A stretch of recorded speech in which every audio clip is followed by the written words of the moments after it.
Welcome to my YouTube channel Education Academy, and today is my first video, and the topic is economics. So first of all, I would like to introduce you about the subject economics. I want to tell you about what is economics and what is the basic essence of that subject economics. So let's start. As we all know that about the humans, that human is a wanting animal. Human is a wanting animal means human is someone who always have some desire or want of something. जैसे कि humans को ज़रूरत पड़ती है खाने की, human ज़रूरत पड़ती है पानी की, रोटी की, कपड़े की, रहने के लिए, घर की, चलाने के लिए मोबाइल फ़ोन की, पढ़ने के लिए किताबों की वगैरह वगैरह। इस तरह के बहुत सारी चीज़ों को की ज़रूरत इंसान को पड़ती है, इसलिए कहा गया है human is a wanting animal.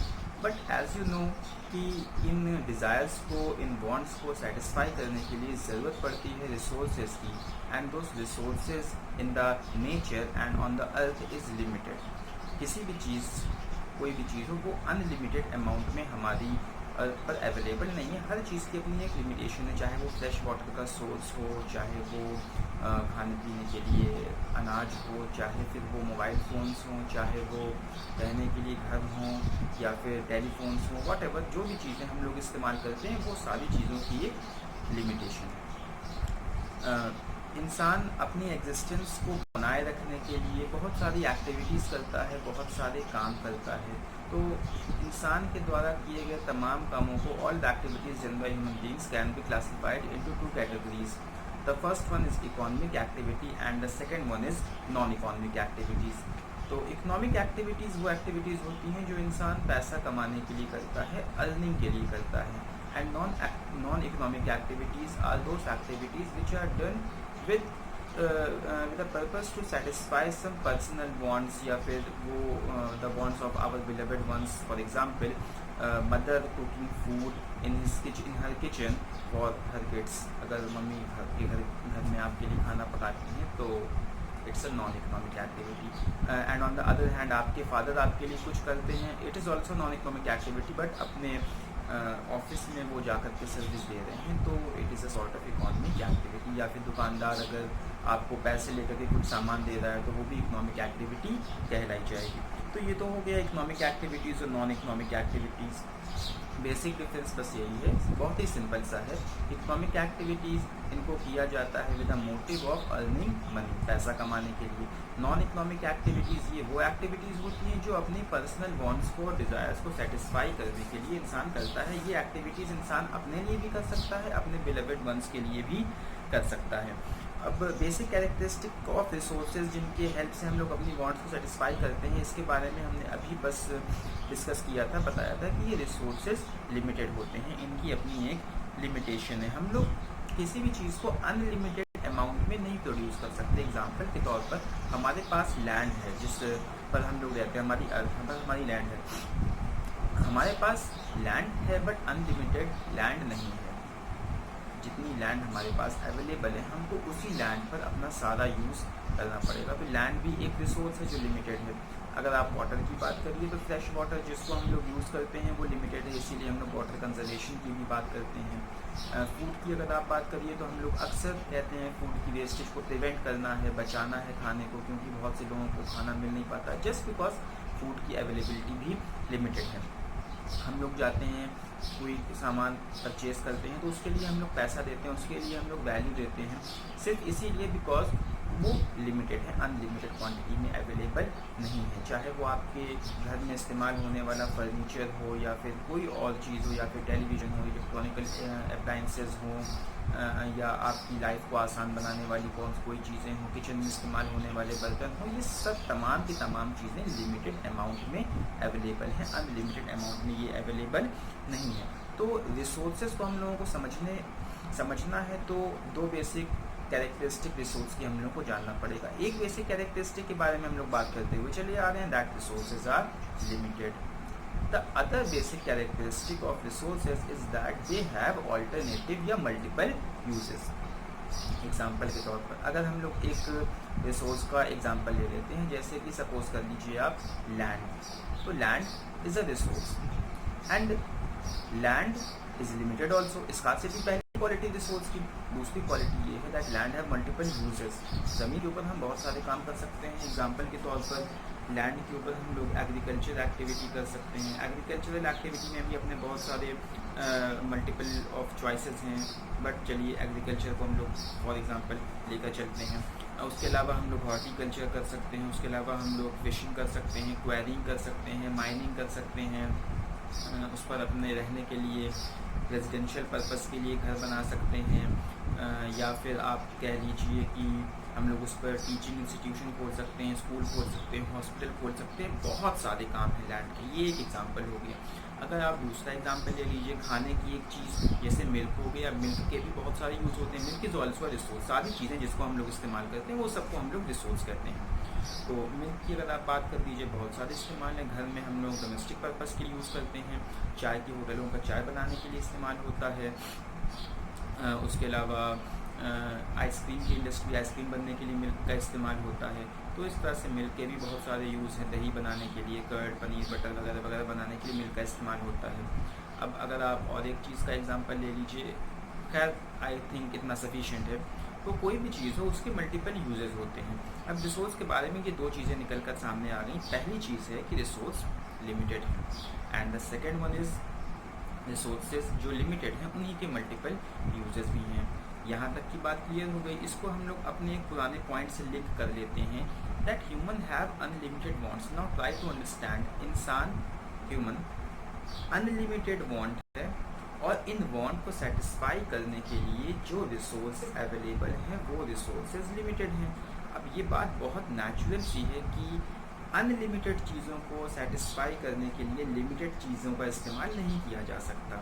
मतलब ये है कि अनलिमिटेड चीज़ें जो हैं उनको हम लोग पूरी तरह से सेटिस्फाई नहीं कर सकते with the use of limited. भाई जो चीज़ हमारे बस के बिल्कुल बाहर है, अनलिमिटेड है, उसको लिमिटेड से कैसे हम लोग करेंगे? Simply not possible. चलिए, प्रॉब्लम यहाँ तक भी उतनी ज़्यादा वर्स नहीं होने पाती है, क्योंकि इस सिचुएशन में हम लोग क्या करेंगे? अनलिमिटेड है, अनलिमिटेड डिमांड है, इंसान की रिक्वायरमेंट है, और लिमिटेड रिसोर्स है। तो हम लोग क्या करेंगे? कुछ डिमांड को फुलफिल करेंगे, कुछ डिमांड को सिंपली छोड़ देंगे। बट प्रॉब्लम यहाँ पे नहीं होती है। प्रॉब्लम कहाँ पर आती है? जब रिसोर्सेज के मल्टीपल यूजेस होते हैं। मल्टीपल यूजेस होने की वजह से मैटर ये क्रिएट हो जाता है कि हम लोग उन रिसोर्सेज को कहाँ पर इस्तेमाल करें। समझ रहे हैं आप लोग? उन रिसोर्सेज को कहाँ इस्तेमाल करें। जैसे लैंड है, लिमिटेड भी है और उसके कई सारे इस्तेमाल भी हैं। अब सवाल ये पैदा होता है कि हम अपने पास जो भी लैंड अवेलेबल है उस अवेलेबल लैंड का इस्तेमाल आखिर कहाँ पर करें। उस लैंड का इस्तेमाल हम लोग एग्रीकल्चर के लिए करें, पर्सनल रेजिडेंस बनाने के लिए करें, स्कूल, हॉस्पिटल, या क्या बनाने के लिए लैंड का इस्तेमाल करें। अब क्योंकि लिमिटेड है तो इसलिए हम लोग सारी चीज़ों में इस्तेमाल नहीं कर सकते। कहीं एक जगह पर इस्तेमाल करेंगे, बाकी सारी जगहों को छोड़ देंगे। उनको वहाँ पर हम लोग अपनी जो वांट्स हैं उनको सैक्रिफाइस करना ही पड़ेगा। बहरहाल रिसोर्स की ये दो खूबियाँ और एक ह्यूमन की अनलिमिटेड वांट्स की खूबियाँ, इन तीन चीज़ों से मिल करके, यानी कि पहली चीज़ unlimited human wants, the second one is scarcity of resources, and third one is alternative uses of those resources. इन तीन चीज़ों की वजह से एक बड़ी प्रॉब्लम क्रिएट होती है जिसको हम लोग कहते हैं प्रॉब्लम ऑफ चॉइस, या जिसको हम लोग central problems of N economy भी कहते हैं। इसमें होता ये है कि हम लोगों को डिसाइड करना पड़ता है कि हम लोग अपने अवेलेबल रिसोर्सेज के साथ क्या प्रोड्यूस करें। यानी कि पहली प्रॉब्लम व्हाट टू प्रोड्यूस की। हमारे पास लैंड है तो लैंड से हम क्या प्रोड्यूस करें। हम लोग एग्रीकल्चर कर सकते हैं डेफिनेटली, बट एग्रीकल्चर करके हम वीट प्रोड्यूस करें, राइस प्रोड्यूस करें, ज्वार प्रोड्यूस करें, बाजरे प्रोड्यूस करें, क्या प्रोड्यूस करें उससे। ठीक, अब पहली प्रॉब्लम जब सॉल्व हो जाएगी तो हम लोग हेड करेंगे दूसरी प्रॉब्लम्स की तरफ, how to produce. How to produce का मतलब है कैसे प्रोड्यूस करें। इकोनॉमिक्स में कैसे प्रोड्यूस करने के लिए सिर्फ दो ही टेक्निक अवेलेबल हैं, दो तरीके हैं कैसे प्रोड्यूस करना है। पहले तरीके का नाम है लेबर इंटेंसिव टेक्नोलॉजी, और दूसरी तरीके का नाम है capital intensive technology. Labour intensive technology में होता ये है कि हम लोग किसी भी चीज़ का प्रोडक्शन करने के लिए लेबर का या ह्यूमंस का ज़्यादा इस्तेमाल करते हैं और उसमें मशीनों का इस्तेमाल बहुत ही कम करते हैं। एग्ज़ाम्पल के तौर पर अगर हम लोग खेती कर रहे हैं और खेती करने के लिए ज़मीन को जोतने के लिए, उसकी प्लफिंग के लिए अगर हम लोग अपने हाथ से करते हैं या बैलों का इस्तेमाल करके, मतलब without the use of machine अगर हम लोग ये करते हैं, तो इसको हम लोग कहेंगे लेबर इंटेंसिव टेक्नोलॉजी, जहाँ पर मशीन का इस्तेमाल बहुत ही कम हो रहा है और ह्यूमन अपने एफर्ट का, अपने लेबर का ज़्यादा इस्तेमाल कर रहा है। दूसरी तरफ कैपिटल इंटेंसिव टेक्नोलॉजी में होता ये है किसी भी चीज़ को, गुड्स को प्रोड्यूस करने के लिए हम लोग मशीनों का इस्तेमाल ज़्यादा करते हैं और उसमें ह्यूमन लेबर या ह्यूमन एफर्ट बहुत ही कम लगता है। जैसे उसी ज़मीन को प्लोइंग करने के लिए, थ्रेशिंग करने के लिए अगर हम ट्रैक्टर का इस्तेमाल करें तो ट्रैक्टर एक मशीन है, तो इसको हम लोग कहेंगे कैपिटल इंटेंसिव टेक्नोलॉजी। ये दो टेक्नोलॉजीज़ हो गई जिसका इस्तेमाल करके हम लोग ये दूसरा डिसीजन लेते हैं, हाउ टू प्रोड्यूस। अब हाउ टू प्रोड्यूस के बाद third one is for whom to produce, किसके लिए प्रोड्यूस करें। अब किसके लिए प्रोड्यूस करने में मामला ये होता है कि जो हमारा टारगेट ऑडियंस एक्चुअली कौन होगी। टारगेट ऑडियंस में हम लोग दो तरह के ग्रुप यहाँ पर रख सकते हैं, एक मीडियम पीपल, दूसरा rich people. Rich people luxurious goods को प्रेफर करेंगे और मीडियम पीपल जो होंगे वो लोग नॉन लग्जूरियस गुड्स को प्रेफर करेंगे, यानी कि जिसको हम लोग अपने इकोनॉमिक्स की लैंग्वेज में बोलते हैं नॉर्मल गुड्स। तो हम लोग क्या प्रोड्यूस करें, और हो गया। इसके बाद है किसके लिए प्रोड्यूस करें, यानी कि लग्जूरियस गुड्स प्रोड्यूस करें अमीर लोगों के लिए या फिर नॉर्मल गुड्स प्रोड्यूस करें नॉर्मल पीपल के लिए, मिडिल क्लास पीपल के लिए। यहाँ पर एक और बात है, जो लोग बहुत ज़्यादा गरीब होते हैं वो लोग इकोनॉमिक्स के पर्सपेक्टिव के ही बाहर होते हैं। Okay, for whom to produce की बात क्लियर हो गई हो अगर, तो अब हम लोग पढ़ते हैं आगे अपने अगले टॉपिक की तरफ। छोटा सा टॉपिक, उसके बाद ये फर्स्ट चैप्टर खत्म हो जाएगा। ये टॉपिक है branches of economics. Branches of economics में हम लोग पढ़ते हैं माइक्रो इकोनॉमिक्स को और मैक्रो इकोनॉमिक्स को। बहुत बेसिक सी चीज़ है, आसान सी चीज़ है, और अगर कोर्स के लिहाज से देखा जाए तो उतना ज़्यादा कोर्स में ये आता नहीं है। तो ब्रांचेज ऑफ इकोनॉमिक्स में माइक्रो इकोनॉमिक्स की अगर बात कर ली जाए तो माइक्रो इकोनॉमिक्स में हम लोग जब हम लोग एक इंडिविजुअल इंसान के इकोनॉमिक बिहेवियर को हम लोग स्टडी करते हैं।